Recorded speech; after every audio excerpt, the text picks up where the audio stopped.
¿Qué tal? Muy buenos días a todos. Es para mí un gusto poder compartir nuevamente con ustedes este segundo módulo del taller de electrocardiograma.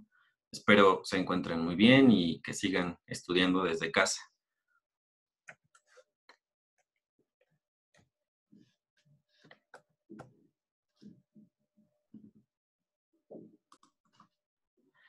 En este módulo quisiera empezar platicándoles un poco acerca de dos mexicanos que aportaron grandes cosas a la cardiología mundial. Para mí es imperdible hablar de ellos en una sesión como esta con ustedes. El primero de ellos es Arturo Rosenbluth, un neurofisiólogo mexicano que estudió en la Universidad Nacional de México, todavía no era UNAM en ese entonces. Eh, Posteriormente estudia en París. Finalmente el doctor Arturo Rosenbluth regresa a México. Posteriormente se vuelve a ir a Estados Unidos, en donde trabajó con Walter Cannon, quien fue un premio Nobel de Fisiología y Medicina, que inclusive es considerado el padre de la fisiología en Estados Unidos. Arturo Rosenbluth era un estudiante brillante, estuvo cerca de 15 años trabajando codo a codo con Walter Cannon y finalmente cuando Walter Cannon gana el premio Nobel, pues Arturo Rosenbluth se regresa a México, pero por invitación de otro gran personaje, que es Ignacio Chávez. Eh, Al regresar a México, Arturo Rosenbluth funda el Laboratorio de Fisiología en el Instituto Nacional de Cardiología. En este, pues, se encargan de hacer, eh, junto con Ignacio Chávez, pues, novedosos descubrimientos en el área de la cardiología. Ignacio Chávez, pues, fue uno de los mayores exponentes de la cardiología a nivel mundial. Estudia medicina en la UNAM, posteriormente en París estudia cardiología y funda en el Hospital General de México en 1924 el área de cardiología propiamente. Y es hasta 1944 que funda el Instituto Nacional de Cardiología, que es el centro cardiológico pues, más importante en América Latina. Él también fue rector de la Universidad Nacional Autónoma de México y demás. Era un personaje brillante también, Ignacio Chávez. Entonces, junto con Arturo Rosenbluth, pues realizaron importantes aportes al entendimiento de la fisiología cardíaca, que hoy de hecho fundamenta la base de la fisiopatología y de algunas enfermedades del corazón. Ellos trabajaron muy de cerca con grandes personajes de la fisiología internacional, sobre todo personajes de Estados Unidos. Trabajaron, por ejemplo, con Norbert Wiener y diseñaron un modelo matemático para describir los movimientos de reentrada alrededor de un obstáculo. Entonces ese modelo lo aplicaron en el corazón y definieron así las características para que un frente de onda se perpetuara como una arritmia gracias a un movimiento circular, esto especialmente en el tejido auricular. Entonces, esto dio sustento teórico electrofisiológico a lo que hipotéticamente pudiera estar caracterizando al flúter auricular. Hasta hoy día no se sabe realmente cuáles son las causas a ciencia cierta del flúter. Hay muchas teorías, muchos estudios que dan luz al fenómeno, pero no lo explican del todo. Y ellos fueron de los primeros que empezaron con este tipo de investigaciones. Bueno, el objetivo de la clase de hoy es comprender el significado de los patrones electrocardiográficos y cómo acontece a partir de ese significado el proceso de activación del corazón en condiciones normales, para que posteriormente, como vamos a ver en el módulo 3, puedan identificar la causa que subyace a nivel ultraestructural de algún registro patológico. Entonces, hoy vamos a ver básicamente cómo es que ese conocimiento que ya tienen de la electrofisiología del cardiomiocito se evidencia ya en los trazos normales del electrocardiograma Y finalmente lo que vamos a ver es ya cómo se interpreta a través de algunos electrocardiogramas patológicos.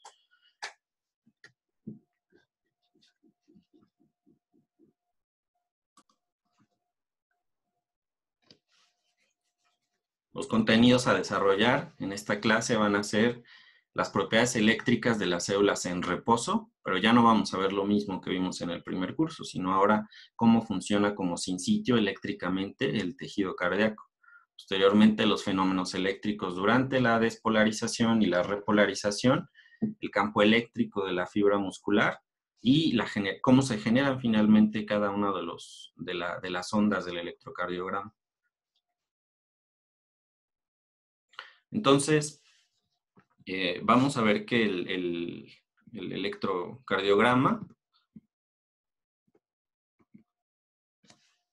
es el registro de la corriente que se genera por los potenciales de acción que atraviesan el corazón y que se pueden registrar en la superficie corporal. Recuerden que somos 60% agua y finalmente eso nos convierte en un medio conductor de la electricidad. Entonces, realmente no podemos medir los voltajes que están ocurriendo y los cambios de voltaje que están ocurriendo en el cardiomiocito. Sí se puede hacer a nivel experimental mediante la electrofisiología, pero a nivel del electrocardiógrafo a lo que podemos llegar es a registrar las corrientes que en magnitud, en gran magnitud, pasan desde el corazón a través de todo el tejido del tórax y de las extremidades.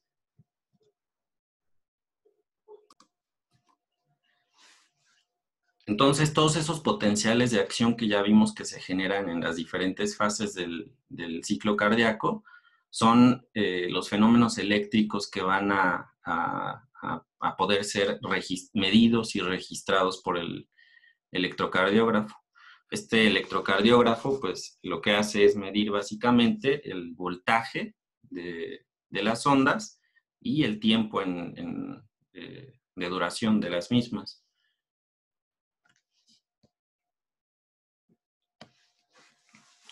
Aquí tenemos que comprender entonces primero cuáles son las propiedades del tejido cardíaco como sin sitio, ¿sí? Cuando una célula entonces está en reposo, vamos a ver que hay una diferencia de potencial a través de la membrana celular. De modo que el interior de la célula en estas condiciones es negativo, como ya lo sabemos, y al cambiar al estado de despolarización, pues el interior se vuelve positivo. Entonces aquí hay que tener en consideración esto. Si la célula está en reposo y tiene una predominancia de cargas intracelulares negativas, lo lógico es entonces que afuera haya una predominancia de cargas positivas y viceversa. Cuando la célula se encuentre despolarizada y tenga un interior con un predominio de cargas positivas, el exterior va a ser más negativo respecto del interior. Entonces podríamos hablar de que el exterior ahora es negativo. Entonces acuérdense que el electrocardiógrafo lo que registra son los valores de voltaje en el medio extracelular. Entonces cuando una célula está en reposo, lo que estaría censando propiamente el voltímetro, el electrocardiógrafo, es una predominancia de cargas positivas exteriores. ¿Ok? Como en la imagen que estamos viendo acá. Mientras se está despolarizando la célula, va cambiando la carga eléctrica que se encuentra en el exterior a expensas de lo que esté pasando en el interior. La razón entonces de que haya una diferencia de potencial pues radica en el reparto de las cantidades de electrolitos intracelulares y extracelulares diferentes, como lo vimos en el curso pasado. Recuerden que un cátodo es el electrodo negativo. Y en el electrodo negativo, pues como es negativo, entonces va a traer cargas positivas. Entonces, el cátodo es el electrodo negativo donde los iones que se dirigen del ánodo al cátodo reciben el nombre de cationes. Estos son los cationes. Y los iones que se dirigen del cátodo al ánodo tienen el nombre de aniones, que son los negativos que se unen al cátodo. Y la corriente eléctrica siempre va a fluir del cátodo, del electrodo negativo, hacia el electrodo positivo. Entonces, en realidad, la corriente eléctrica vamos a ver que es una emisión de electrones desde el polo negativo, ¿sí? O el cátodo, al polo positivo o ánodo. Pero bueno, por conveniencia, se considera lo contrario, es decir, que fluye del polo positivo al polo negativo. Nada más para que tengan esta consideración.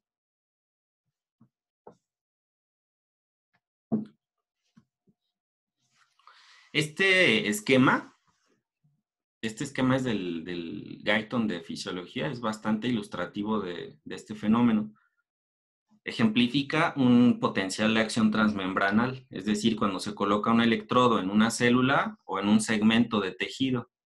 Cuando hablamos de electrocardiograma, realmente siempre vamos a hablar de segmentos de tejidos, de fragmentos de tejidos.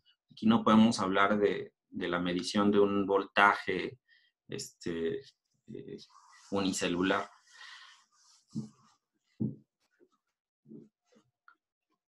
Si se dan cuenta, aquí tenemos un tejido que está representado por este cilindro en 4 diferentes fases del ciclo cardíaco.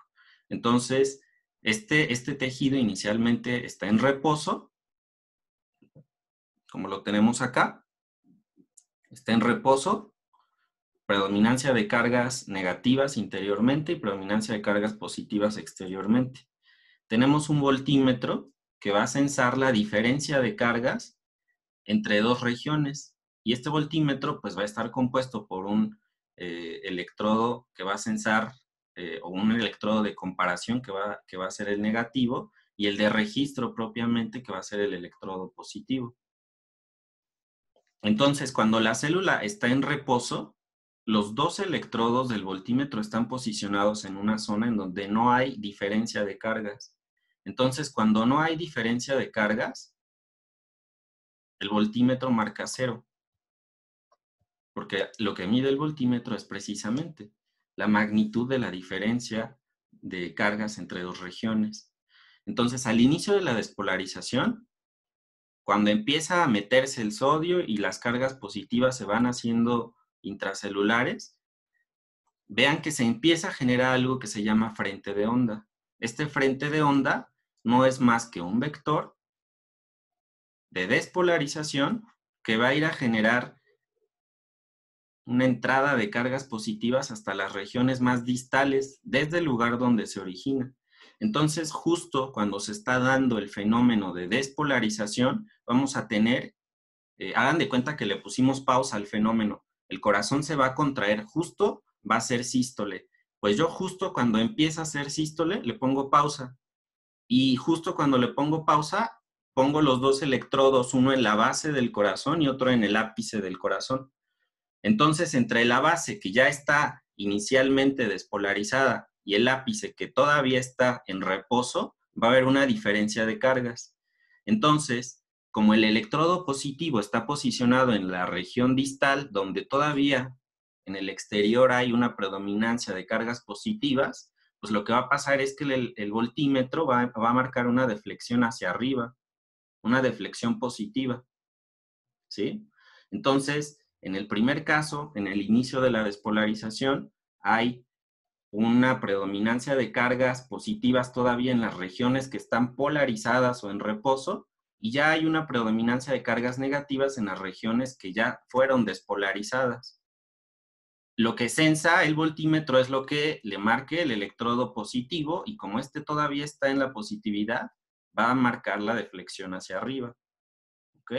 Cuando ya se despolarizó absolutamente todo el tejido, vamos a tener una predominancia de cargas internas positivas y afuera todas negativas. Aquí el voltímetro ya no va a censar ninguna diferencia de cargas. Entonces, lo que pasa es que el voltímetro vuelve a 0 Y vean que esta deflexión que estaba hacia arriba por la positividad que sensó, ahora vuelve a la línea basal. Y al volver a la línea basal, eso significa que ya no está sensando diferencia de cargas porque el tejido está totalmente despolarizado.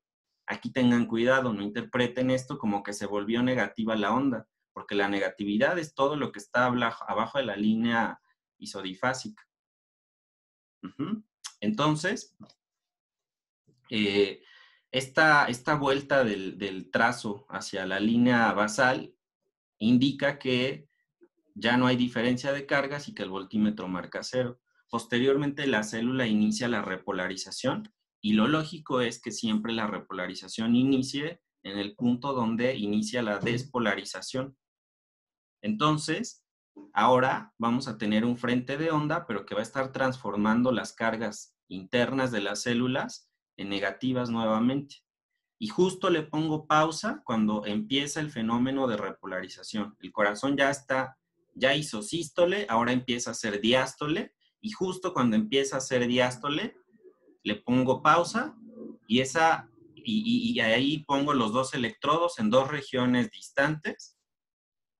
El voltímetro va a censar la diferencia de cargas, y como dijimos que el positivo estaba en el ápice, pues es esa región la que empieza a repolarizarse. Entonces, como todavía ahora ya esta parte está totalmente negativa, pues ahora sí, el trazo de la línea del voltímetro, pues va a ser hacia abajo. Esto sí ya es una negatividad, porque vean, el electrodo positivo está situado en una zona donde todavía está en reposo, donde todavía está despolarizado el tejido.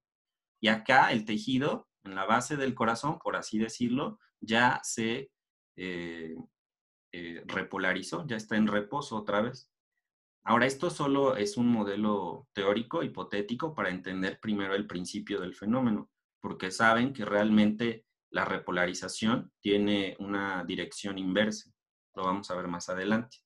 Y bueno, finalmente, cuando ya está todo el tejido repolarizado, después de este frente de onda repolarizante, el voltímetro ya no marca ninguna diferencia de cargas porque todo el exterior es positivo, y esta línea que estaba acá ahora vuelve a la basal, pero por el hecho de que ya no hay diferencia de cargas, no porque se haya hecho positiva.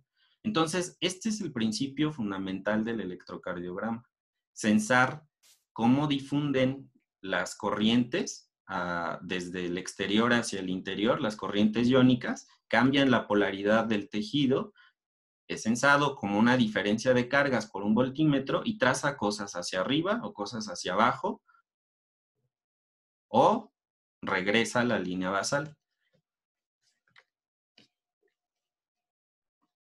La dirección de los vectores se va a orientar siempre entonces hacia el polo positivo. Los voltímetros básicamente son les decía, instrumentos para medir la diferencia del potencial eléctrico o voltaje entre dos puntos. Y ya saben que el voltaje es la energía potencial por unidad de carga. El voltaje es el responsable de la conducción de una corriente de un electrón a otro electrón. Esto que acabamos de ver se denomina básicamente teoría del dipolo. Entonces, por lo tanto, en el medio extracelular vamos a ver que es factible visualizar a la corriente de activación como si fuera un dipolo con un frente positivo.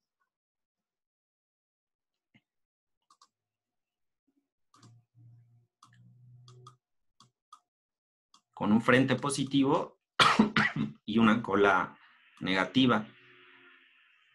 Y este frente de onda va a recorrer toda la fibra muscular, todo el tejido muscular.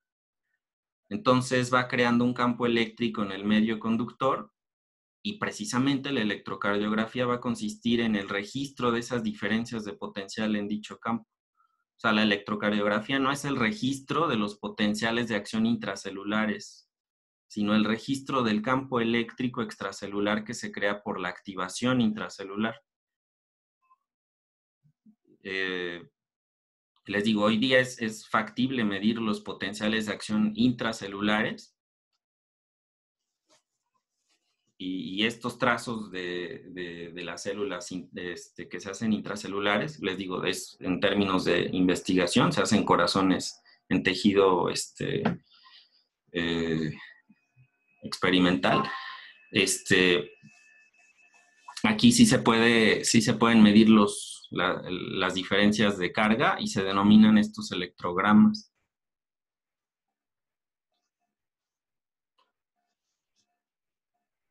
Aquí si se dan cuenta en esta imagen tenemos este electrodo. Este es el electrodo positivo del voltímetro que vimos en el ejemplo previo. El electrodo negativo no está representado en este esquema, pero se asume que es el electrodo comparador.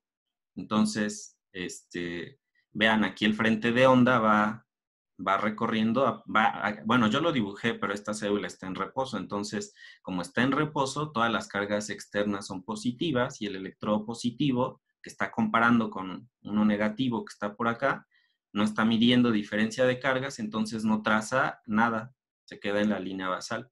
Pero justo cuando inicia la despolarización, si yo coloco mi electrodo de comparación justo en la zona donde se está dando el intercambio entre positivo y negativo, ahí me va a trazar una línea isodifásica.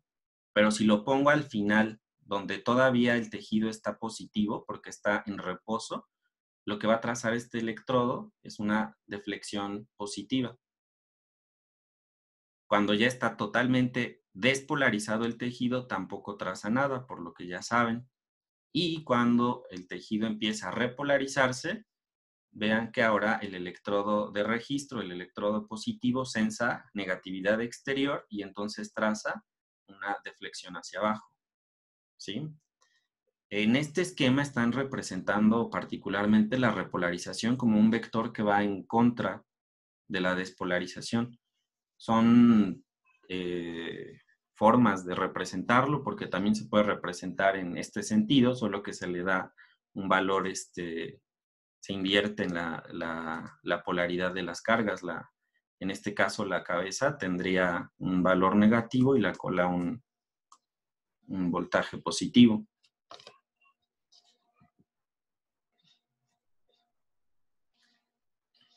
Entonces, la teoría del dipolo nos dice que existen dipolos de activación o de despolarización y dipolos de recuperación o de repolarización. El dipolo de activación va a llevar entonces siempre una carga positiva porque va a ir despolarizando el tejido, y el de recuperación va a llevar una carga negativa en el frente porque va recuperando o repolarizando el tejido. Si ahora se representa la fuerza electromotriz que acompaña la contracción muscular como un vector, imagínense, si ya lejos de ver el fenómeno eléctrico vemos el fenómeno contráctil y pudiéramos hacer un vector de la contracción muscular, es decir, como una magnitud con dirección y sentido, sería evidente que las variaciones del potencial en un punto son positivas cuando el frente del vector mira hacia dicho punto y negativas cuando el vector se aleja de este punto. ¿Sí? Si yo aquí tengo en otras palabras, esto que les acabo de decir, si yo aquí tengo mi electrodo de registro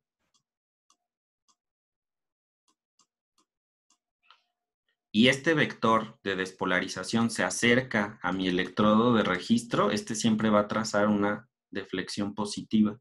Es decir, cuando un vector se acerca, un vector de despolarización se acerca al electrodo de registro, podríamos hablar que está midiendo entonces una positividad o va a trazar una positividad del equipo. Entonces, el electrocardiograma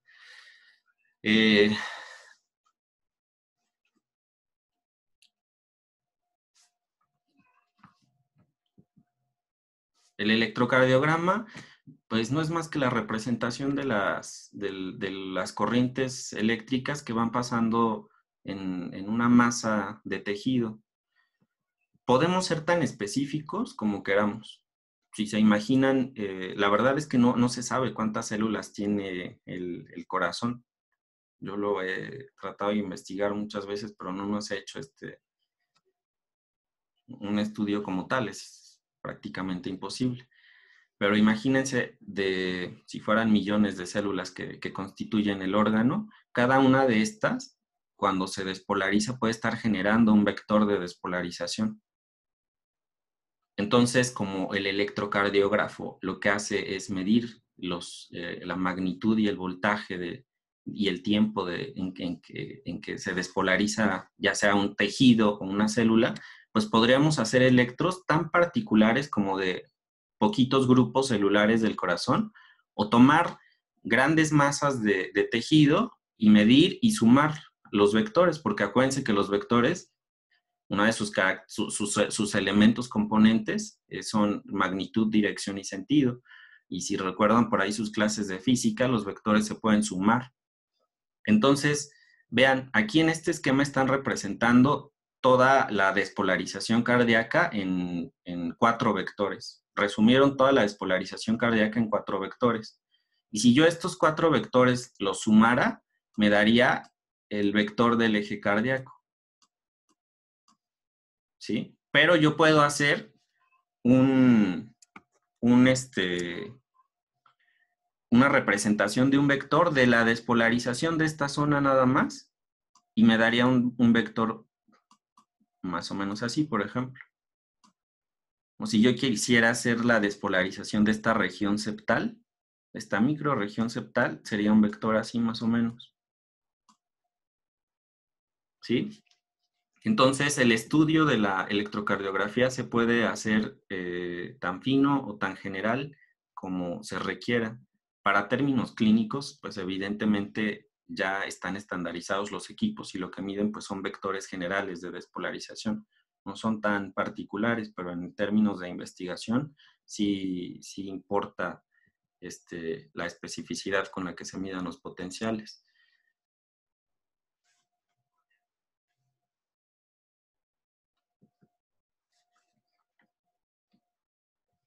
Aquí tenemos un fenómeno que les decía antes, de la recuperación o la repolarización, que va del subepicardio al subendocardio.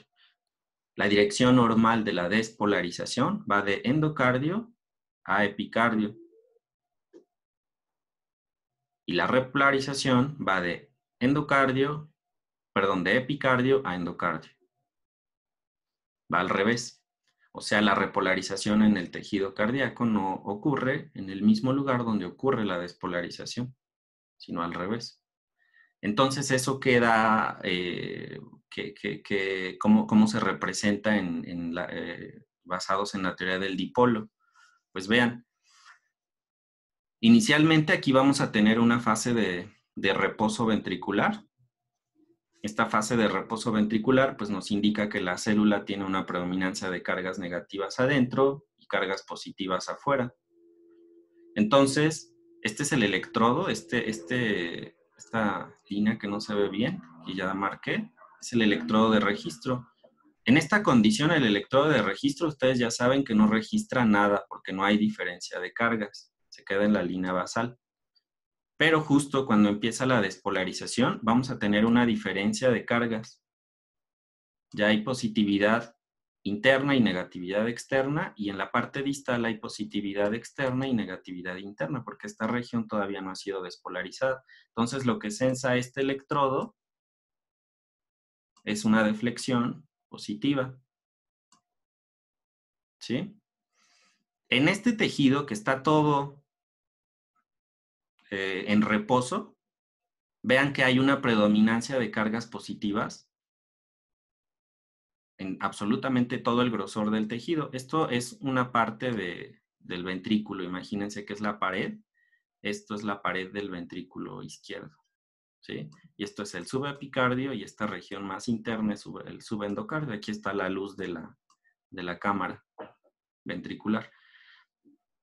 Entonces, en esta condición está todo positivo. Justo cuando empieza la despolarización, vean, Empieza, como dijimos, la despolarización empieza del endocardio.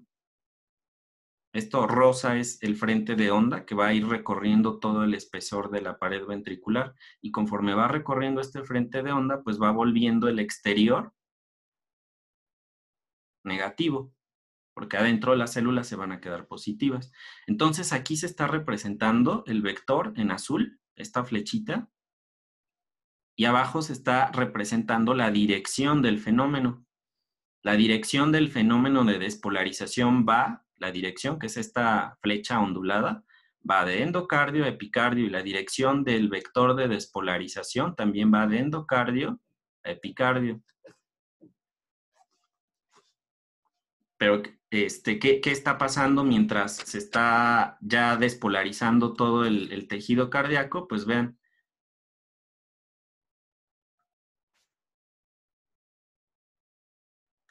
sigue en la misma dirección el frente, el vector de despolarización y el fenómeno.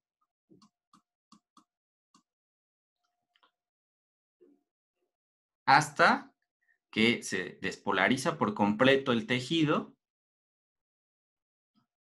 y este voltímetro ya no sensa diferencia de cargas y vuelve a la línea basal. Después, esto es lo interesante, que empieza la repolarización. Pero aquí vean que ya cambió el sentido del fenómeno. Ahora la flecha ondulada, esta que está aquí, va de epicardio a endocardio. Pero la dirección del vector de repolarización se sigue ejemplificando, se sigue representando de endocardio a epicardio. Esta es la razón por la que la onda T siempre se va a ver positiva, donde predominantemente sea positivo el complejo QRS. ¿Ok? Bueno,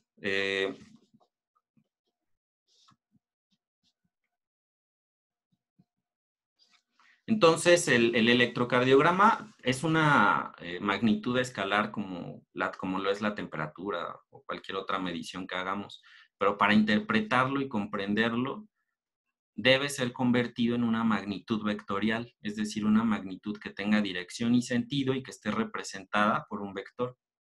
Es decir, todo el juego intelectual de la electrocardiografía va a residir en dos problemas fundamentales. El primero es convertir esas curvas, esos trazos para arriba y para abajo en vectores que representen una dirección y un sentido de la activación ventricular. Entonces, cuando ustedes vean un electro con una onda, lo primero a lo que se tienen que referir es qué tipo de vectores están produciendo esas ondas. Y en segundo lugar, ya que tenemos un vector representativo de la activación ventricular, hay que anticipar su curva electrocardiográfica. Entonces, la electrocardiografía estricta consiste en el primer punto que les dije de convertir la curva en vectores. Y esto, en términos académicos, pues, recibe el nombre de electrocardiografía deductiva, porque es lo que tenemos que hacer, pensar, deducir. La electrocardiografía no consiste tan solo en memorizar patrones electrocardiográficos que correspondan a un infarto, una isquemia, una hipertrofia, sino en lo que reside es en comprender qué significan dichos patrones y cómo acontece el proceso de activación del corazón en condiciones normales y también en condiciones patológicas.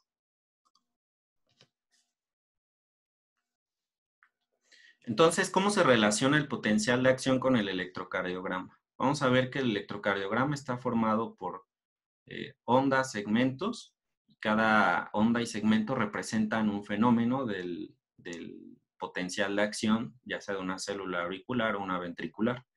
La onda P es la primera y se produce, ya saben, por la contracción de la aurícula. El complejo QRS es el que se produce al inicio de la contracción y representa la despolarización del tejido cardíaco, de las células. el segmento ST posteriormente, que representa el hecho de que el tejido se encuentra totalmente despolarizado. O sea, el ST coincide precisamente con la fase 2 de la curva de despolarización. El QRS coincide con la fase 1 del potencial de acción. Y finalmente la onda T es la que coincide con la fase 3, que es la repolarización. ¿Okay? Entonces el segmento ST es precisamente una línea isodifásica, una línea basal, porque aquí todo el tejido está despolarizado y entonces en ese momento el voltímetro o el electrocardiógrafo, como todo el tejido está despolarizado, ya no sensó ninguna diferencia de cargas y traza una línea basal.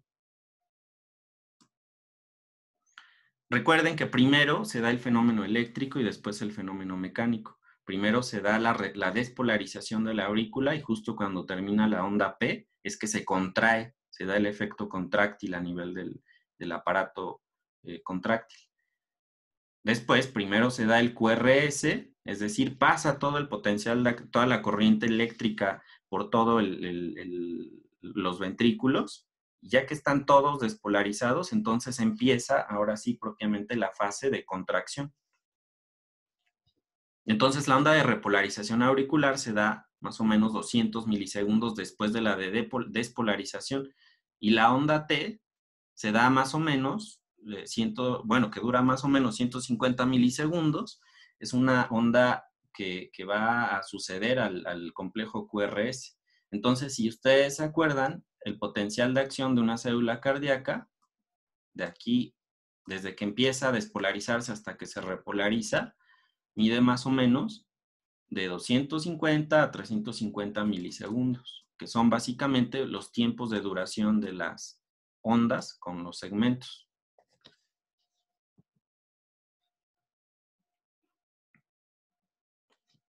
Entonces, dado que les decía, esta corriente eléctrica se puede ver en diferentes momentos y a diferente escala, pues podemos generar tantos vectores cardíacos como queramos, ¿sí? Otra vez, imagínense que el corazón se está despolarizando y yo le pongo pausa al inicio de la despolarización, luego le pongo pausa en la mitad y luego al final, casi cuando ya está todo despolarizado. En estas tres diferentes situaciones, yo puedo encontrarme diferentes vectores cardíacos con diferente dirección, con diferente magnitud. Entonces, dados los múltiples vectores que se generan por la actividad cardíaca, el voltímetro va a registrar básicamente la suma. El voltímetro es imposible, como ya mencioné antes, que registre el vector unitario por cada célula que se está despolarizando. Registra la actividad de todo el corazón en un momento dado. Entonces, en realidad, en cada instante y a medida que diferentes regiones del corazón se despolarizan, el vector resultante tendrá un origen, una magnitud y un sentido distintos. En esta figura se resume, pero en realidad pues todo es más complejo. El vectocardiograma muestra los vectores que se representan como si todo se originara en el punto cero. Imagínense que yo en determinado momento de la despolarización cardíaca capto, aquí nos ilustran 6 vectores. Entonces, esos 6 vectores en in vivo, en el fenómeno in vivo, no van a tener el mismo origen. Pero yo todos los extraigo y luego los pongo en un origen común. Y a partir de ese origen común, los mantengo en su misma dirección, magnitud y sentido, y entonces trazo algo que se llama vectocardiograma. ¿Sí? Entonces, si se unen en una línea continua a los extremos de cada vector instantáneo, pues surge una asa cerrada que es el vectocardiograma y su contorno lo que nos indica son los cambios en magnitud y dirección del proceso de despolarización ventricular. Y bueno, aún más simplificado todo esto, pues es el eje cardíaco medio. El eje cardíaco medio, que ustedes saben, está a 59 grados, no es más que la suma de cuántos vectores yo pude tener en el fenómeno de despolarización.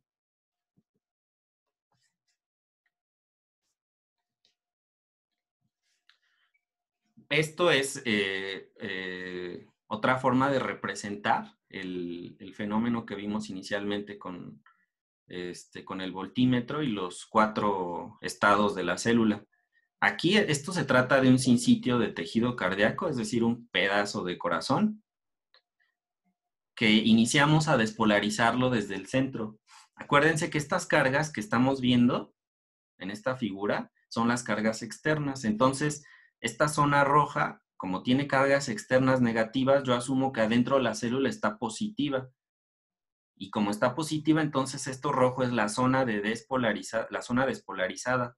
Y esto azul es la zona hacia donde se va a dirigir el frente de onda despolarizante. Entonces vean que el electrocardiograma no es más que estar midiendo en diferentes etapas y en diferentes tiempos el mismo fenómeno. Si yo a estos 3 voltímetros les diera la denominación de derivaciones, derivación 1, 2 y 3, vean, la derivación 1 tiene su electrodo positivo en la zona despolarizada y el negativo en la zona en reposo. Entonces, lo que sensa este voltímetro es una negatividad, porque acuérdense que el que sensa es el electrodo positivo. Entonces, esta derivación o este voltímetro lo que va a trazar es una deflexión hacia abajo, porque es negativa. La derivación 2, esto es hipotético, la derivación 2 está posicionando sus electrodos en 2 zonas que las dos están en un estado de reposo. Entonces, como no hay diferencia de carga, esta no sensa nada, entonces va a trazar una línea basal. Y la derivación 3 o el voltímetro 3 está posicionado en una zona,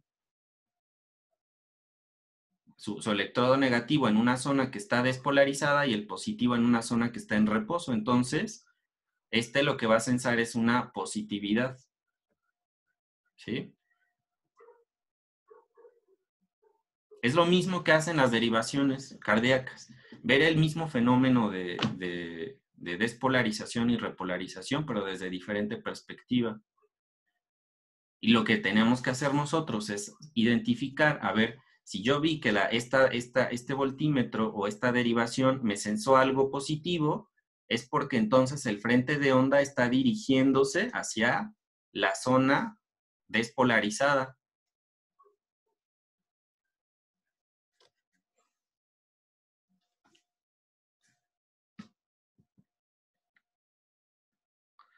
Entonces, estas corrientes eléctricas fluyen en todo el cuerpo durante el ciclo cardíaco por esta capacidad que tenemos de ser un medio conductor, por el hecho de ser agua.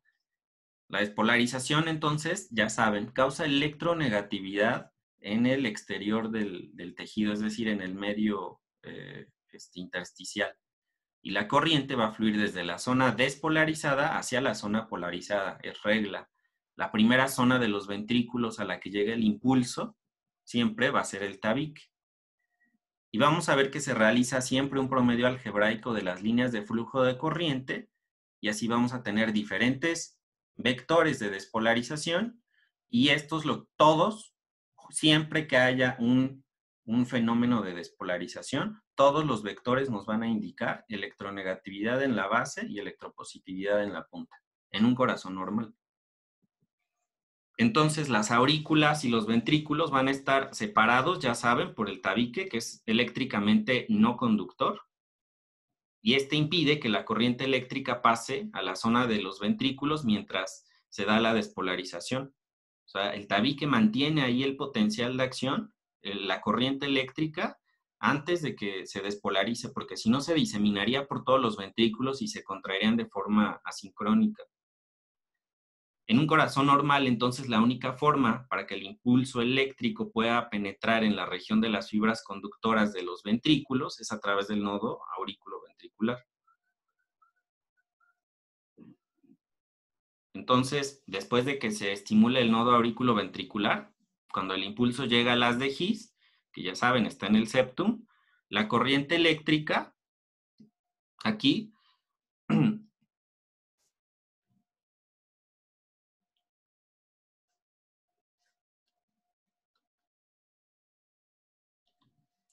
se va a dividir en la rama izquierda y derecha de las de His y así se va a comenzar con la despolarización ventricular.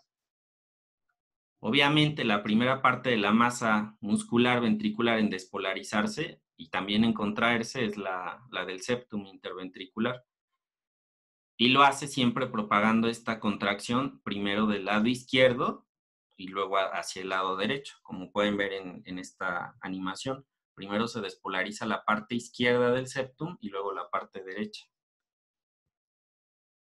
Entonces, después de que se despolarice el septum, se va a diseminar ese potencial por toda la masa muscular de las paredes ventriculares, siempre siguiendo un patrón de distribución que comience en las terminales de las fibras conductoras de la descarga eléctrica. Y este se va a dirigir hacia afuera, en un sentido hacia el epicardio, acuérdense. Entonces, la última parte de la zona de los ventrículos que se despolariza es un pequeño sector en la parte superior del septum o del tabique.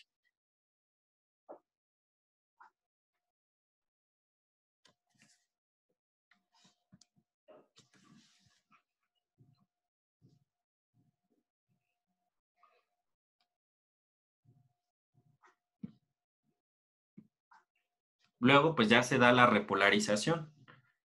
Este proceso es el que sigue a la despolarización. Y aquí lo que pasa, pues, es que el estado eléctrico de las células se normaliza otra vez al reposo, hace que éstas se relajen y se genere la consecuente diástole cardíaca. La repolarización, ya lo comentamos antes, tiene el sentido contrario a la despolarización. Entonces comienza del epicardio al endocardio. Pero la representación del vector va en el mismo sentido que el de la despolarización. El fenómeno, saben que tiene una dirección contraria, pero el vector se representa en la misma dirección que el vector de despolarización. Entonces, el electrocardiógrafo va a estar constituido de tal manera que cuando la corriente fluya del polo negativo al polo positivo, en el circuito externo del aparato, vamos a ver que se va a inscribir una deflexión positiva. Y cuando fluye en sentido contrario, se traza una deflexión negativa. Teóricamente, todas las corrientes cardíacas pueden registrarse en cualquier lugar de la superficie corporal. Sin embargo, en la práctica se han dispuesto diferentes sistemas de derivaciones que ya están estandarizadas y que han sido aprobadas después de muchos procesos de investigación. En la historia de la electrocardiografía, ustedes pueden encontrar inclusive que existen en años previos otros sistemas alternos de derivaciones. Pero bueno, se han generalizado estos sistemas, que básicamente son las estándar de Einthoven, que son las bipolares, las monopolares ampliadas y las derivaciones precordiales, que también estas derivaciones precordiales pues son unipolares. Todas estas derivaciones, entonces, cuando las ponemos, nos dan un total de 12, que son 3 de bipolares, 3 monopolares y 6 precordiales. Y las 12 se representan en el trazo del electrocardiograma que nosotros podemos analizar de un paciente, y lo que tenemos que ver es qué representa cada derivación. Como ustedes vieron en el ejemplo que puse antes, cada derivación ve el mismo fenómeno en el mismo tiempo, pero desde diferente perspectiva.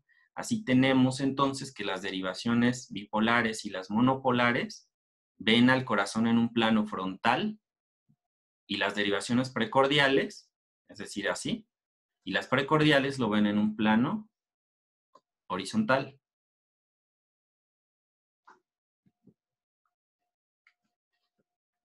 Bueno, estas son las derivaciones.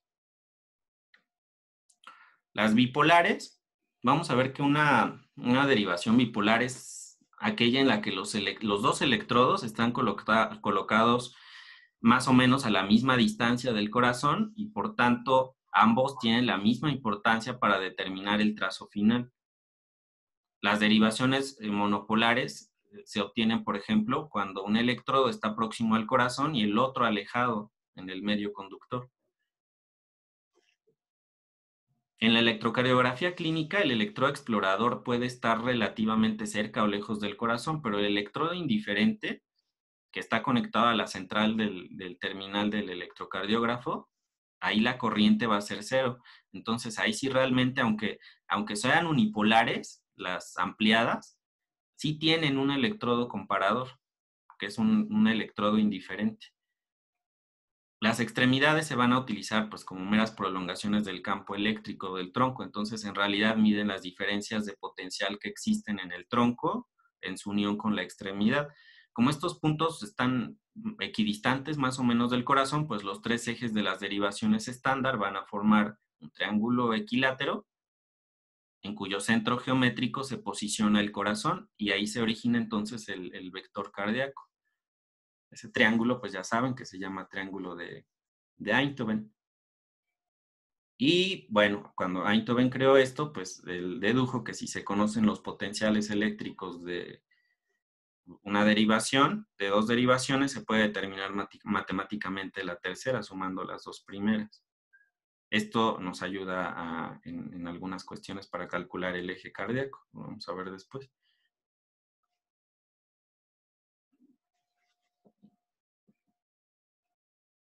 Entonces, las derivaciones bipolares, vamos a ver que hay ya en términos de registros, se parecen bastante los registros en las tres derivaciones, pero difieren en cuanto a la magnitud de los voltajes. Bueno, olvidé mencionar, ya saben que la derivación 1 va del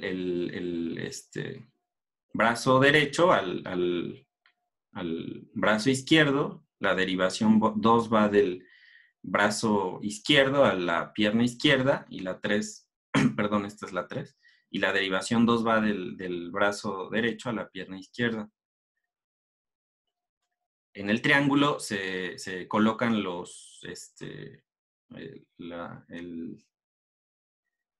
la electropositividad o negatividad que sensa cada electrodo. Entonces, la parte negativa de la derivación 1 está en el brazo derecho y la positiva en el izquierdo. Entonces, si posicionáramos al corazón aquí en el centro del triángulo de Einthoven, veríamos que, por ejemplo, la derivación 1 nos puede ayudar a medir estas regiones del corazón, las regiones sobre todo las auriculares. Que la derivación 2 nos ayuda a medir las paredes derechas del ventrículo derecho y el izquierdo, pues la pared del ventrículo izquierdo. Entonces, si yo en este triángulo de Einthoven represento el vector de despolarización total, me quedaría así más o menos, como va a 60 grados, va así. Y este vector de despolarización lleva positividad en la punta, recuerden. Y estos electrodos de las derivaciones, recuerden que el positivo es el que sensa. Entonces, mientras este vector que yo estoy representando aquí se acerque a un electrodo, este electrodo va a sensar un trazo más positivo. Pero, por ejemplo, en este caso, este vector de despolarización no se está acercando a la derivación 1. Entonces, es lógico pensar que la derivación 1 lo vea con un voltaje menor y solo cuando vaya en sentido totalmente contrario lo vea como un trazo negativo. Es la razón de estos trazos aquí. La derivación 1, estos están representando el vector del eje cardíaco medio en el triángulo de Einthoven. Entonces vean que la derivación 1 ve los trazos con un voltaje más pequeño que la 2 y la 3. Y quien lo ve de hecho más positivo es la derivación 2 porque este vector de despolarización del eje cardíaco medio, de hecho va en la misma dirección que va el vector 2 de despolarización. Perdón, la derivación 2. Estas derivaciones sirven para detectar arritmias.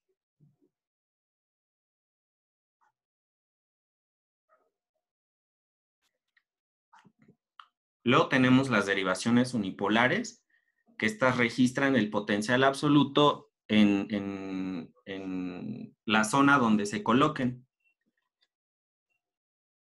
Se colocan igual en la extremidad derecha, en la extremidad izquierda, superiores, y en la extremidad inferior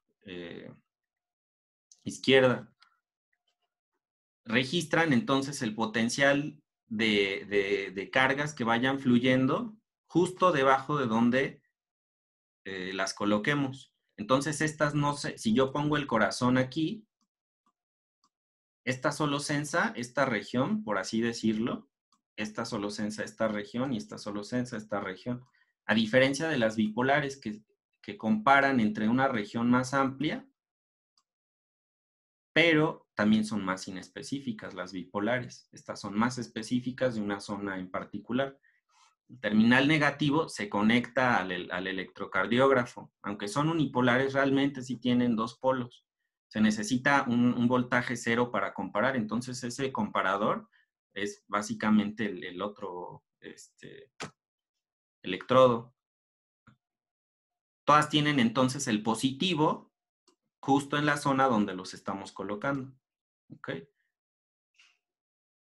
De esta forma tenemos aquí ABR, ABL y ABF. Justo aquí en ellas está el punto positivo, y si nosotros colocamos en un sistema de plano cartesiano las derivaciones bipolares, nos quedaría así, ¿no? La derivación 1, la derivación 2 y la derivación 3. Ya saben que la derivación 3 tiene su positividad aquí hacia abajo, la derivación 2 hacia acá y la 1 hacia acá. Ahora en este sistema triaxial vamos a colocar a las derivaciones unipolares. Y estas vamos a ver que tienen sus positividades en los lados contrarios bueno, pues, en los lados contrarios por coincidencia, ¿no? A las derivaciones bipolares. Entonces, en las unipolares, si yo en este sistema donde ya posicioné las derivaciones unipolares trazo el eje cardíaco de 59 grados, vamos a ver que ¿quién lo va a ver superpositivo? ABF. ¿Quién lo va a ver negativo totalmente? ABR, porque ABR está en contra de donde va la dirección del vector de despolarización. Y ABL pues lo va a ver entre positivo, negativo, quizá con una positividad disminuida. En estos trazos así lo vemos, vean. Hay una mayor negatividad del complejo QRS en ABR, por esta razón. ABL es más positivo y ABF también son positivos. Bueno, aquí ABR debería ser, perdón, ABL debería ser un poco menos positiva que ABF.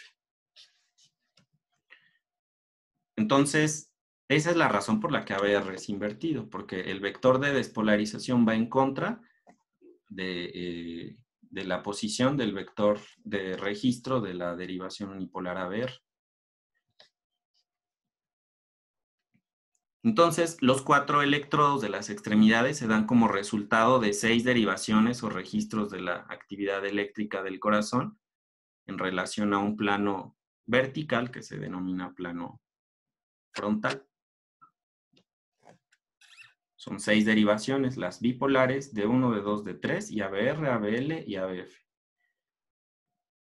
Después tenemos a las derivaciones precordiales. Estas ya mencioné, registran en el plano horizontal del tórax, todas son monopolares, aunque también tienen un electrodo de comparación. Aquí el electrodo explorador está sometido a grandes diferencias de potencial, se colocan justo en puntos definidos en la pared torácica. También ya está estandarizada la forma y la localización de donde se deben poner estos electrodos. Acuérdense, la derivada 1, B1, se pone en el cuarto espacio intercostal, en la línea paraesternal, derecha. La B2 en la línea paraesternal derecha, en el cuarto espacio intercostal. Después nos saltamos B3 y colocamos B4 en la línea medio clavicular, en el quinto espacio intercostal. B5 se coloca en la línea axilar anterior, en el quinto espacio intercostal, y B6 en la línea axilar media, también a nivel del quinto espacio intercostal, y se coloca B3 entre B2 y B4.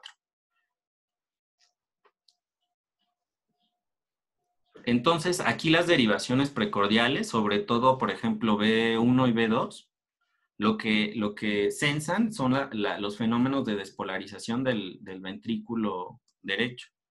B5 y B6 sensan todo lo que le pasa al ventrículo izquierdo, y B3 y B4 sensan lo que pasa en el septum. Aunque no necesariamente podemos considerar que esta organización corresponde exactamente a los potenciales locales de los ventrículos, el potencial total del miocardio influye constantemente en el potencial obtenido desde un determinado punto en el que se registra el electrocardiograma. El electrodo indiferente entonces está en el aparato por sí mismo. De esta forma entonces las derivaciones precordiales ven en un plano horizontal.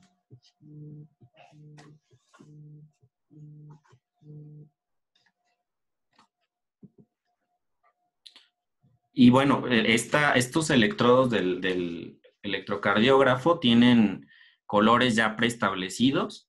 No se colocan las 12 derivaciones, ustedes ya los conocen, pero tienen colores establecidos para colocarlos, y el mismo electrodo sensa las derivaciones unipolares y las bipolares. Entonces el rojo es el que va en el brazo derecho, el amarillo en el brazo izquierdo, el verde en la pierna izquierda, y el negro va en la pierna derecha. El electrodo N tiene una N porque es el neutro. Se pueden colocar también en estas posiciones cuando los pacientes tienen alguna pérdida de extremidad.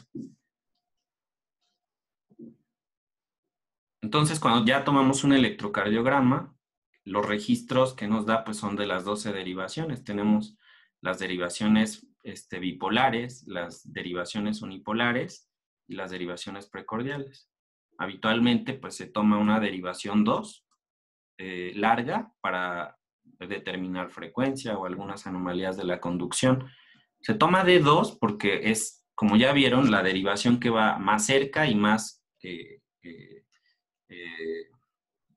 pareja que el vector de despolarización general cardíaco.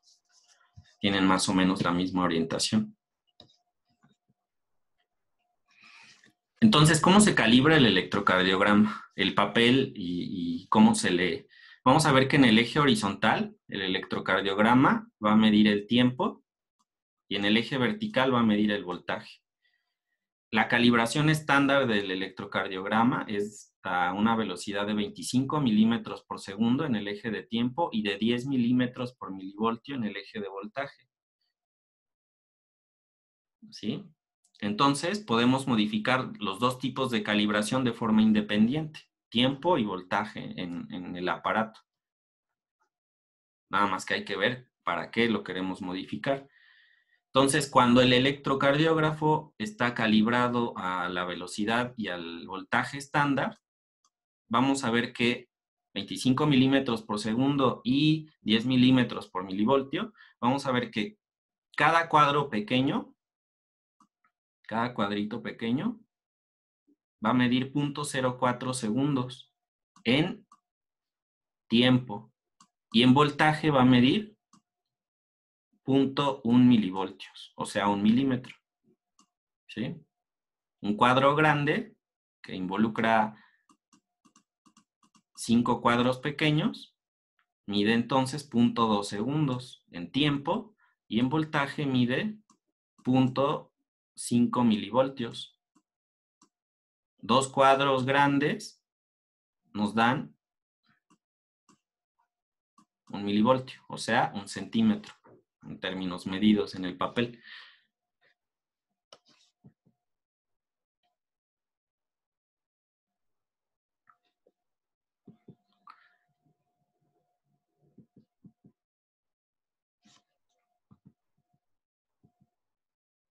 Entonces, la calibración del equipo la podemos ver aquí abajo en el papel, siempre la traza del equipo, 25 milímetros por segundo, 10 milímetros por milivoltio, o la podemos ver al final del trazo de una derivación, a través de este rectángulo que podemos observar ahí. Algunos electrocardiógrafos lo trazan aquí al inicio de la derivación. La calibración entonces se representa con el símbolo del rectángulo. Una calibración así, pues, aunque yo no vea lo que dice abajo el electro, simplemente veo que son en tiempo, duración, son 25 milímetros por segundo, y acá son 10 milímetros por milivoltio. Aquí evidentemente no es un segundo, son 0.04, 2 segundos.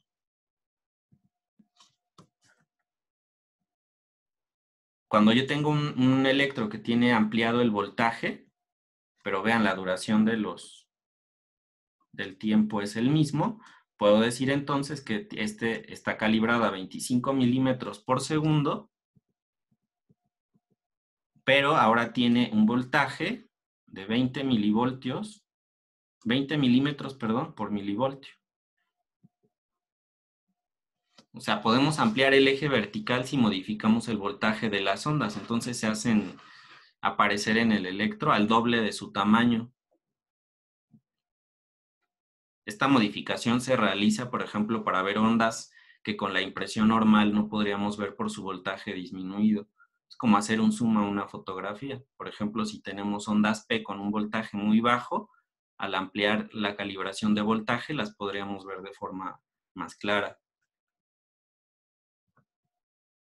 En la derivación 2 no se veían en un electrocardiograma normal. Se puede ver el símbolo aquí al final, que mide el doble de alto.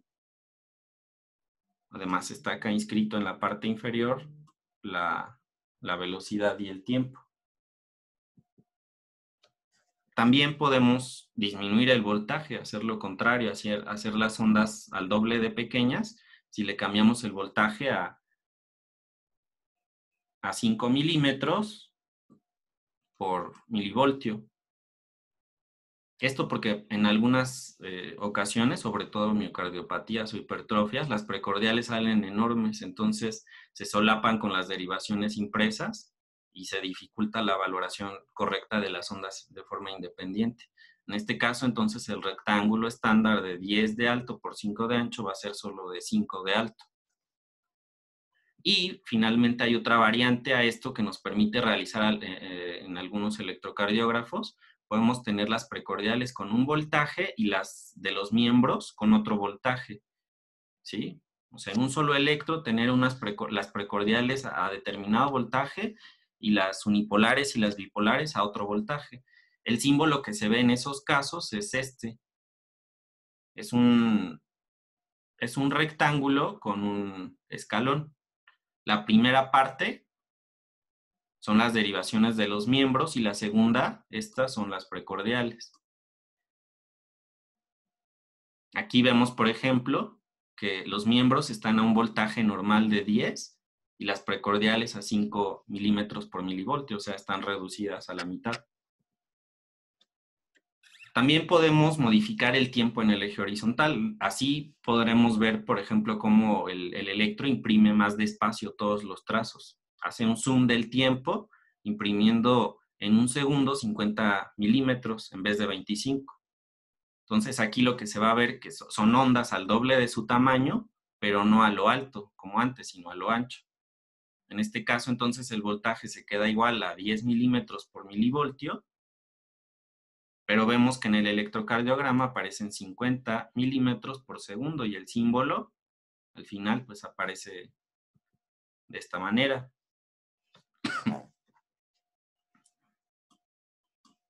Esta modificación se hace para ver ondas o trazos que no vemos cuando un paciente tiene una frecuencia cardíaca muy alta, porque igual se superponen las ondas. Entonces, la frecuencia cardíaca muy alta hace que se superpongan y como pasaba con el voltaje, es como hacer un zoom a la fotografía. Si tenemos una taquicardia de 150 latidos por minuto, las ondas están muy juntas y entonces se nos puede escapar una onda delta, por ejemplo, y si lo imprimimos más espaciado, podremos ver con mejor claridad alguna alteración. Porque si lo hacemos en este sentido, por ejemplo, una frecuencia de 150 latidos por minuto, ampliando el tiempo puede aparecer a 75 latidos por minuto, como es en este ejemplo de electrocardiograma.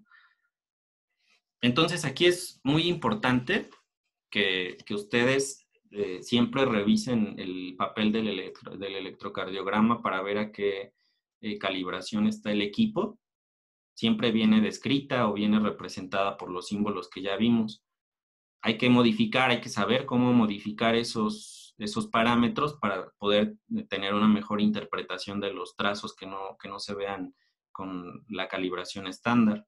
Entonces, familiarícense con el electro que ocupen y es más fácil hacer estas modificaciones.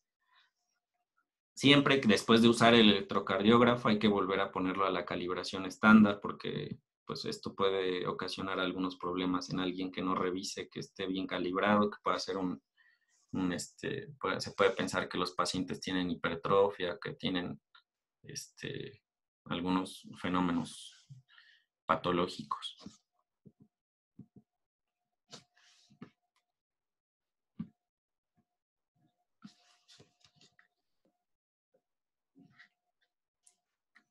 Entonces, el electrocardiograma tiene 5 ondas: la onda P, la onda Q, la onda R, la onda S y la onda T. También en algunos se presenta la onda U. Tiene 3 intervalos: el intervalo, el PQ, el PR y el PQ o PR, en el caso de que no exista onda Q. Y tiene un segmento que es el ST.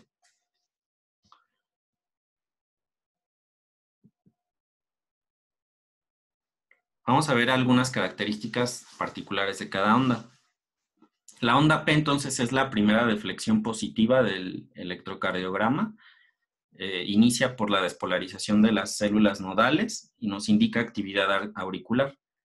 Siempre va a preceder al complejo QRS porque la onda P pues, se asume como la onda marcapasos porque se origina en el nodo sinusal. Más o menos anteroposterior la podemos ver a menos 30 grados y a más 90 en el plano frontal. Mide 0.06 segundos a 0.1 segundos en tiempo, es decir, 1 a 2 cuadritos máximo. Puede tener una altura menor de 2.5 milímetros, o sea, 2.5 cuadritos. Más allá es patológica. Presenta una deflexión positiva siempre en las derivaciones 1, 2, en ABF, en B2, B3, B4, B5 y B6, por obvias razones, porque el vector de despolarización de la aurícula es un vector que tiene una dirección más o menos así. Entonces, si yo pongo este vector en la representación de mis derivaciones, podría ver cuáles la ven positivo o negativo. Habitualmente se ve negativa en ABR, ¿no? Igual que el complejo QRS y la onda T. Es variable en D3, en ABF y en B1. Depende mucho de la constitución del paciente. Entonces, la onda P debe ser una onda positiva, ascendente, simétrica, que la curva de ascenso sea simétrica con la curva de descenso. La onda de despolarización de las aurículas va en este sentido, como podemos ver en este esquema.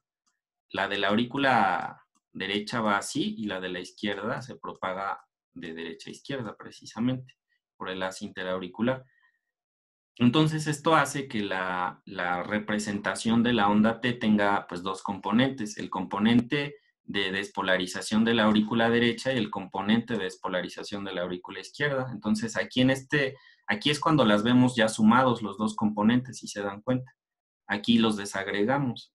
La parte de color más clara es la despolarización derecha y la más oscura es la izquierda.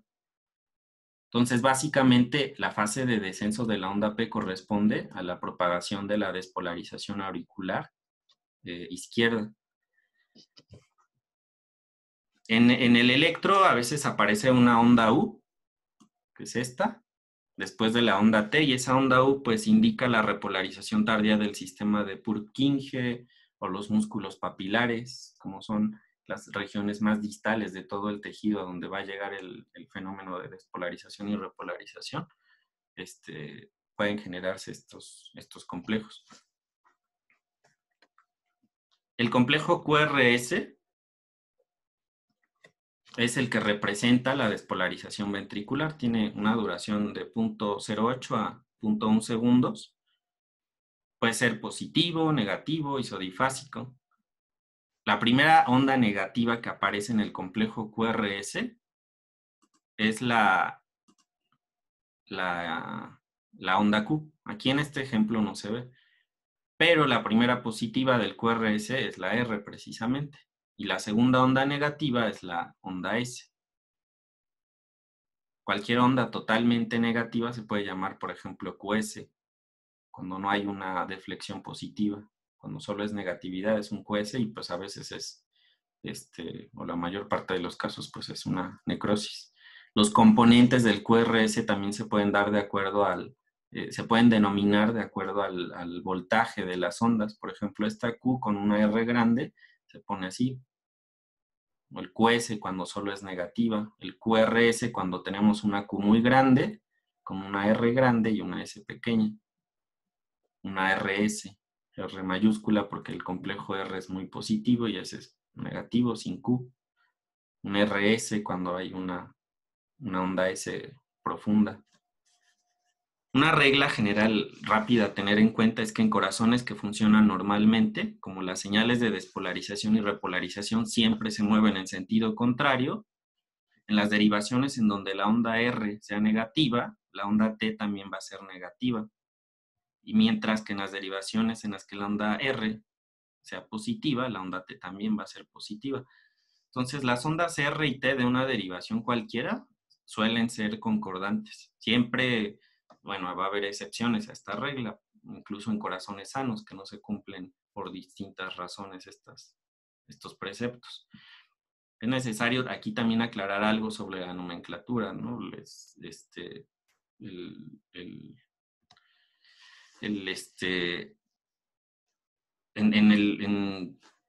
En lo que vamos a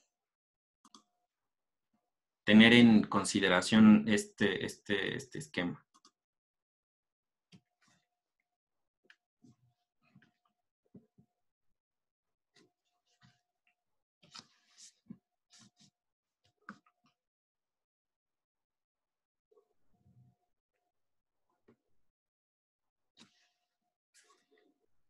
La onda T es la que representa la repolarización ventricular.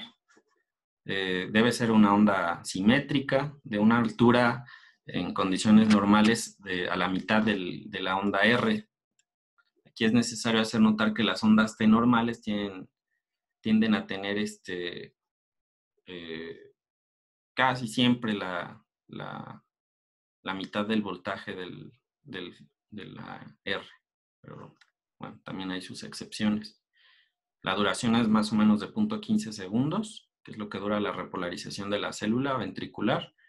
Y habitualmente es positiva, donde dijimos que QRS es positivo en D1, D2, B3, B4, B5, B6. Suele ser negativa de igual forma en ABR.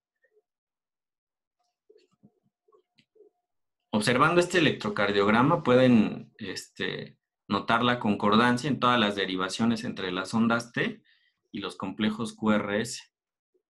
¿Sí? Donde es predominante negativo el QRS, también es predominantemente negativa la onda T y viceversa. Las derivaciones muestran concordancia en la mayor parte de los casos. Esto habitualmente es un patrón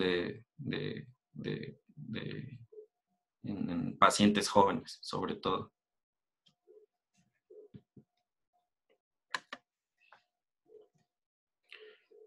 Pero bueno, también hay razones que todavía no están muy claras en las que en adultos sanos es común observar ondas T positivas en la derivación B2 o inclusive en B1. pesar de una dominancia de las ondas S, en los complejos QRS, ¿no? O sea, esto que podríamos pensar que es anómalo, en muchas circunstancias no indica una patología subyacente. Hay que tenerlo en consideración, sobre todo en B2 y en B1. El intervalo PR normal mide más o menos de 0.12 a 0.2 segundos, o sea, 3 a 5 cuadros pequeños. Va desde donde inicia la onda P hasta donde inicia la onda R. Este intervalo PR incluye entonces la despolarización de ambas aurículas y la propagación del estímulo a través del nodo AB y del sistema de conducción. Y aquí finalmente, ya después de que conduce, empieza a contraerse el músculo ventricular, formando la onda S. El segmento ST representa la primera parte de la repolarización de los ventrículos derecho e izquierdo. Aquí lo podemos evidenciar. El segmento ST entonces inicia al final del QRS o hasta el comienzo de la onda T. En condiciones normales es plano, es isoeléctrico, porque ya habíamos dicho que lo que hace es representar el fenómeno de la contracción en el potencial de acción. Esta parte de la meseta es cuando todo el músculo está contraído, está despolarizado, y entonces el aparato marca la línea basal. Después esta fase de la repolarización, pues ya es la onda T.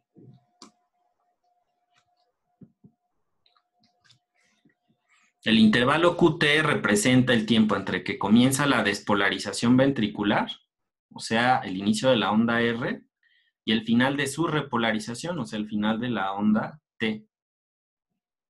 ¿Sí?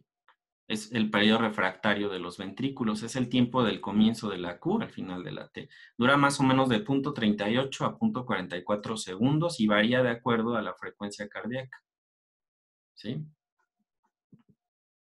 En cuanto más frecuencia cardíaca, este intervalo se acorta.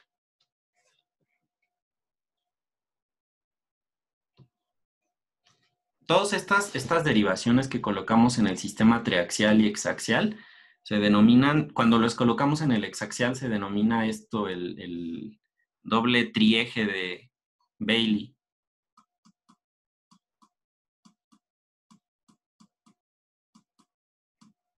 Entonces, esto es el doble trieje de Bailey. Tiene los seis extremos positivos y negativos, de cuya polaridad depende el movimiento de los vectores. Cada derivación está separada por 30 grados, si se dan cuenta. Entonces, el vector resultante, ya saben que es la suma de la magnitud de las corrientes que se desplazan desde la parte inicial de despolarización, que en el corazón es la base siempre, hacia la punta del corazón, que es la última región en despolarizarse. La dirección de este eje se indica en grados. Entonces, de aquí a acá son más o menos 59 grados. Si lo posicionamos en un eje, en un plano cartesiano. Entonces, este vector resultante, yo lo puedo posicionar en el sistema hexaxial o en el doble trieje de Bailey y veo cómo cada derivación lo va a censar. Por ejemplo, ABR, que está apuntando para acá y que tiene su positividad aquí, lo ve totalmente negativo, ¿no? ABF lo va a ver positivo. Acuérdense que aquí está la positividad hacia donde señala la flecha. Entonces, estas tres derivaciones van a ver positivo a este vector resultante o eje cardíaco. Este es el doble trieje de Bailey, que incorpora las derivaciones bipolares y las unipolares ampliadas.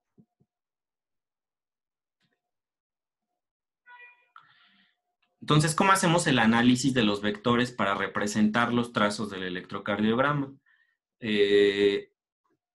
Esto que vamos a ver a continuación es una construcción teórica de cómo se construye el QRS en el electrocardiograma. Ayuda bastante a entender cuando los trazos son de mayor o de menor voltaje para comprender cuál es la anomalía subyacente a esos trazos. Entonces, en determinado momento de la despolarización cardíaca, yo voy a tener, ya habíamos dicho, un determinado vector con una dirección, una magnitud y un sentido particulares. En este ejemplo de aquí, este corazón, esto rojo que se ve es la parte despolarizada.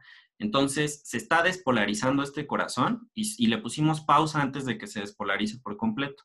Justo donde le pongo pausa, mido todos los vectores que se generaron hasta ese momento y me resulta este vector rojo, es el vector A. Entonces, este vector A ahora yo lo posiciono en el sistema exaxial. En este caso, bueno, solo lo voy a posicionar en el sistema de las derivaciones bipolares. Vamos a analizar todo el fenómeno solo en las bipolares, pero tengan en cuenta que se puede analizar en todas las derivaciones de la misma forma.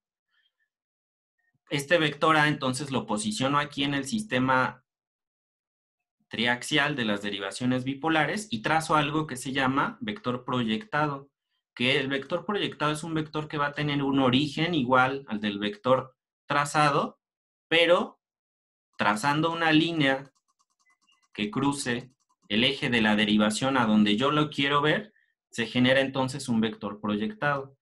Si yo tuviera en este esquema la derivación, por ejemplo, la derivación 3, que iría así. Acá tiene la positividad y acá la negatividad. Aquí tiene la derivación 1, acuérdense, la positividad hacia acá y la negatividad hacia acá. Si yo quiero ver este vector A en la derivación 3, esta es la derivación 1,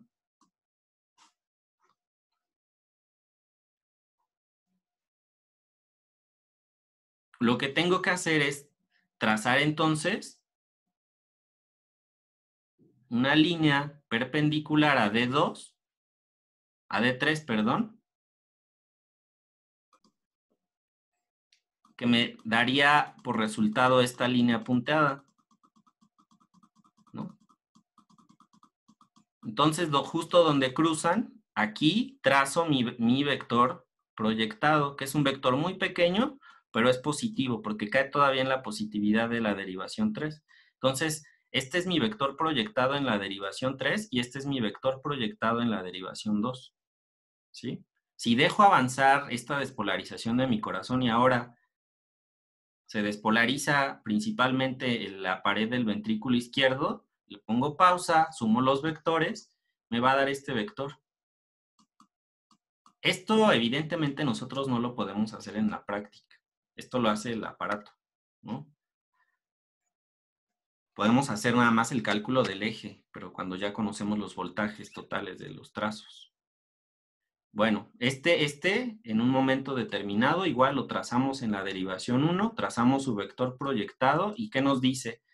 ¿Qué nos dice el vector proyectado aquí? Que la derivación 1 va a ver este vector como una deflexión negativa y muy pequeña, ¿no? Aquí, ¿qué me dice de este vector? La derivación 1, que la derivación 1 va a ver este vector A como B, o sea, su vector proyectado, o sea, positivo y grande más o menos. Entonces va a trazar una deflexión hacia arriba. Aquí es pequeño y negativo, entonces traza la deflexión hacia abajo. Los vectores proyectados entonces nos indican la magnitud y la polaridad del registro que vamos a ver en el electrocardiograma. ¿Sí? Podemos poner cuantos vectores queramos y proyectarlos en las derivaciones que queramos y podemos ver entonces cómo se va a manifestar el trazo en el electrocardiógrafo.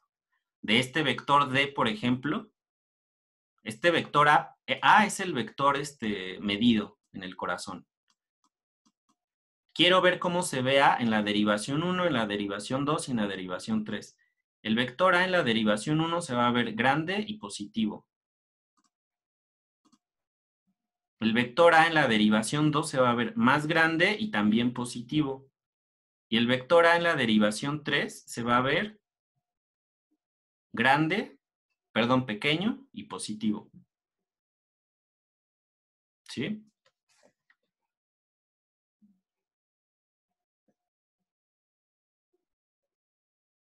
Aquí, perdón, una disculpa porque dije que se veían...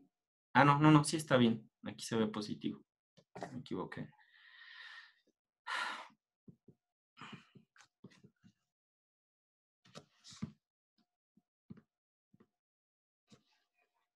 Vamos a ver cómo se forma el complejo QRS en el electrocardiograma en las diferentes fases del potencial de acción.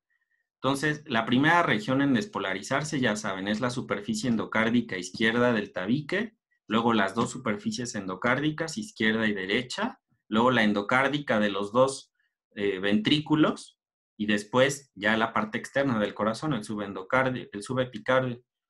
Entonces, un vector positivo en una derivación va a hacer que el registro siempre esté por encima de 0.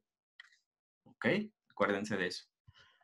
Entonces, en el tiempo, aquí inicia la despolarización del corazón con la despolarización septal. Ya se despolarizó la parte derecha e izquierda y yo tengo este vector resultante.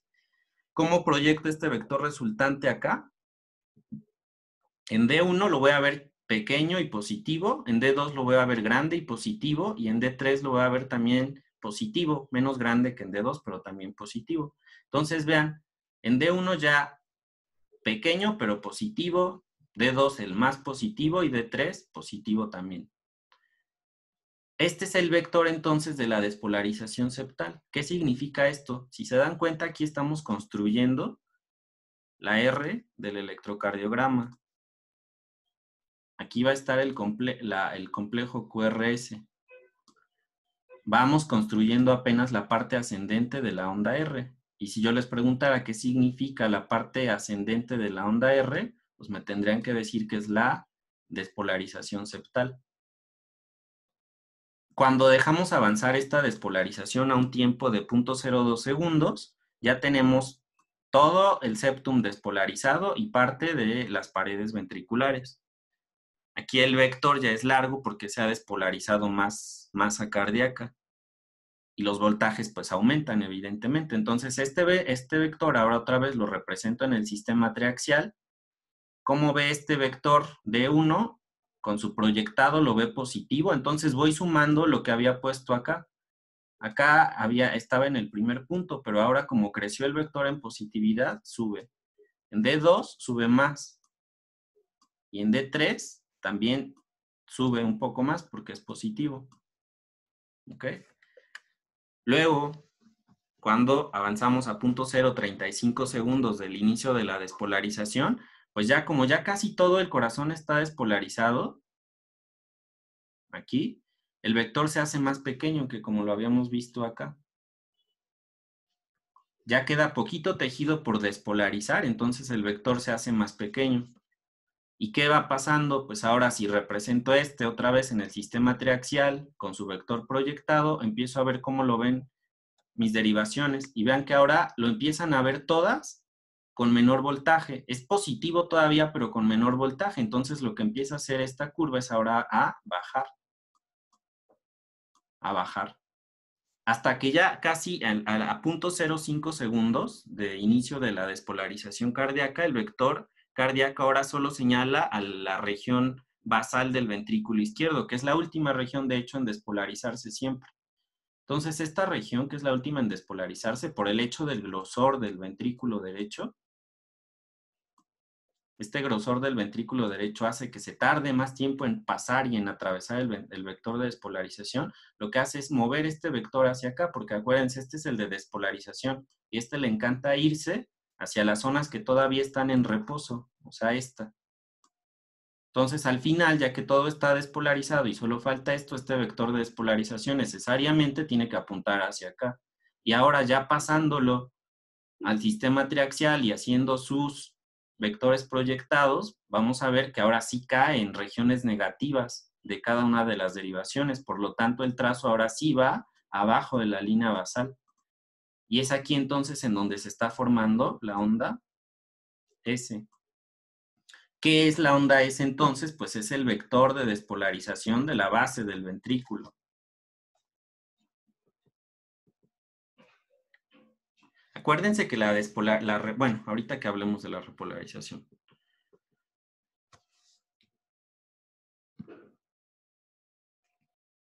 La formación entonces del complejo QRS tiene una duración más o menos de 0.06 segundos. Aquí ya todo el ventrículo está despolarizado, todo el corazón está despolarizado. Entonces, ¿qué pasa?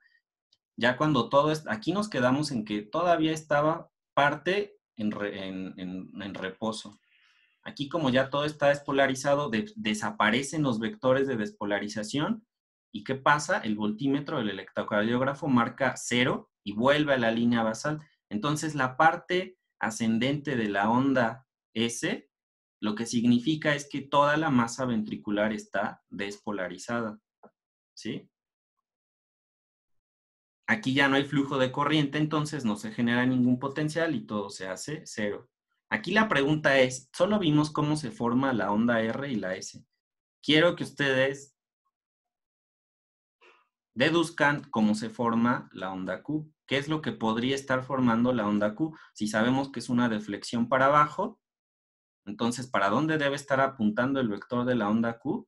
Y luego la ondita hacia arriba de la onda Q, bueno, la parte, el componente ascendente de la onda Q, pues significa que vuelve a la basal, pero por algo, ¿no? Entonces, dedúzcanlo y si tienen dudas, pues ya que Isabel les pase mi contacto y platicamos. La onda T del electrocardiograma. Esta onda T inicia 0.15 segundos luego de la repolarización completa y se completa así ya totalmente hasta los 0.35 segundos, o sea, todo lo que dura, los 350 milisegundos que dura un potencial de acción cardíaco. Aquí los vectores de repolarización inician en el epicardio, en la punta del corazón, y las zonas endocárdicas se repolarizan al final. Ya saben que la repolarización tiene este sentido distinto a la despolarización por el hecho de que existe un fenómeno de isquemia fisiológica durante la sístole cardíaca.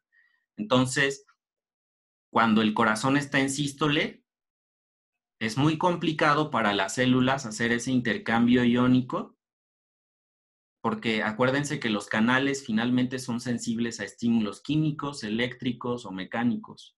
Entonces, imagínense que en sístole todos los canales están bloqueados y no pueden hacer intercambio iónico.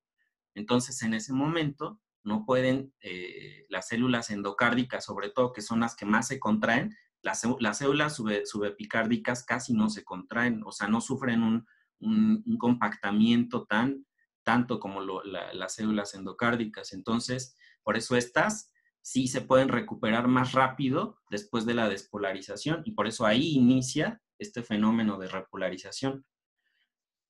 Pero ya dijimos, el fenómeno va al revés, pero el trazo del vector va en la misma dirección que el vector de despolarización, por el mismo hecho que veíamos antes, que les mencioné en la teoría del dipolo. Es como si vean, en la despolarización este auto va avanzando hacia adelante con las luces encendidas, manteniendo una dirección de vector y un sentido de un fenómeno en la misma, en la despolarización. Pero en la repolarización lo que pasa es que ahora este auto va, imagínenselo de reversa, porque el fenómeno ahora va así de epicardio a endocardio, pero vean que el vector se sigue representando en la misma dirección que el de despolarización. ¿Ok? La onda P en el electro se forma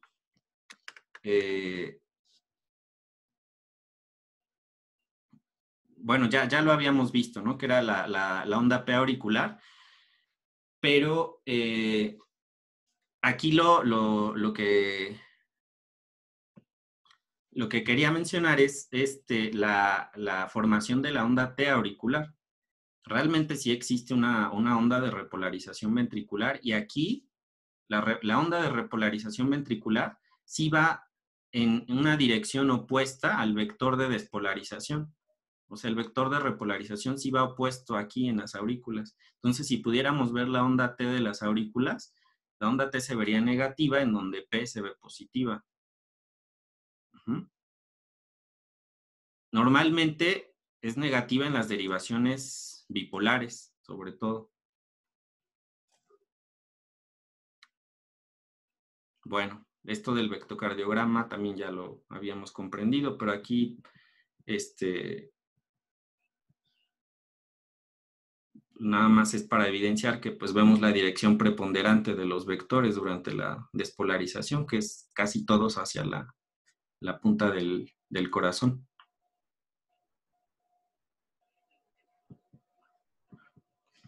Entonces el eje cardíaco medio, ya saben, está a 59 grados y es la suma de todos los vectores de despolarización cardíaca. Se obtiene de las derivaciones bipolares cuando queremos analizarlo manualmente, que es lo que vamos a hacer en el próximo módulo. Hay muchas formas para calcularlo y estas las veremos de forma más particular en el miércoles, que sea la última clase. Bueno, esto es todo lo que deberían saber hasta este momento de cómo las ondas tienen un origen en el fenómeno eléctrico, ya tienen el fundamento de la electrofisiología y de la fisiología cardíaca. No queda más que ustedes pues se pongan a repasar algunos puntos. Esto es, de lo que yo les hablé hoy es una ventana para que ustedes amplíen su información. En lo que yo les pueda ayudar, les voy a dejar mi correo con Isabel y cualquier duda yo les puedo responder ahí. Quiero terminar con este texto del doctor Ignacio Chávez. Aquí en esta imagen vemos el Instituto Nacional de Cardiología de México, que es un centro hospitalario pues, de enseñanza, investigación y demás. Tiene una investigación pues, bastante... hacen investigación de mucha calidad. Finalmente tienen laboratorios de ciencias básicas, de clínica. Pero la visión que tuvo Ignacio Chávez cuando creó este instituto fue una visión precisamente dualista. Quería unir las ciencias básicas con las ciencias clínicas.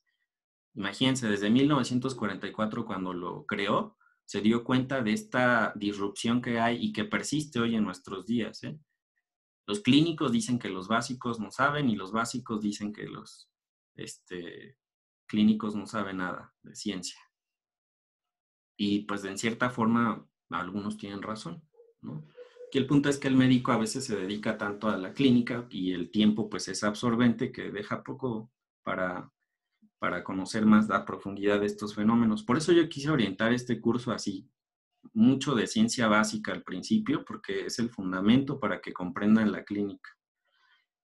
Ahora ya se ha identificado esto, finalmente en los países del primer mundo ya se habla de la medicina translacional. Los países que no somos de primer mundo estamos pues haciendo inicios en ese tipo de investigación, combinar la clínica con la ciencia básica para tener en el menor tiempo posible resultados para los pacientes. Esto ya lo había vislumbrado desde ese entonces Ignacio Chávez, entonces les dejo este texto para que lo lean, lo analicen y vean que realmente la diferencia, que vean que la diferencia que hace saber ciencia, ¿no? Saber fundamentos de todas las enfermedades, la fisiopatología. No se trata nada más de aprenderse métodos diagnósticos, signos, síntomas, y tratamientos de una enfermedad, porque es lo que habitualmente hacemos en la clínica, ¿no? Entonces, desarrollen en ustedes ese pensamiento basado en las ciencias básicas y van a tener mejores resultados, basados en el método científico, sobre todo. Y bueno, finalmente, pues me despido. Espero que les sea de interés y utilidad esta presentación y nos vemos el próximo miércoles. Hasta luego, cuídense mucho.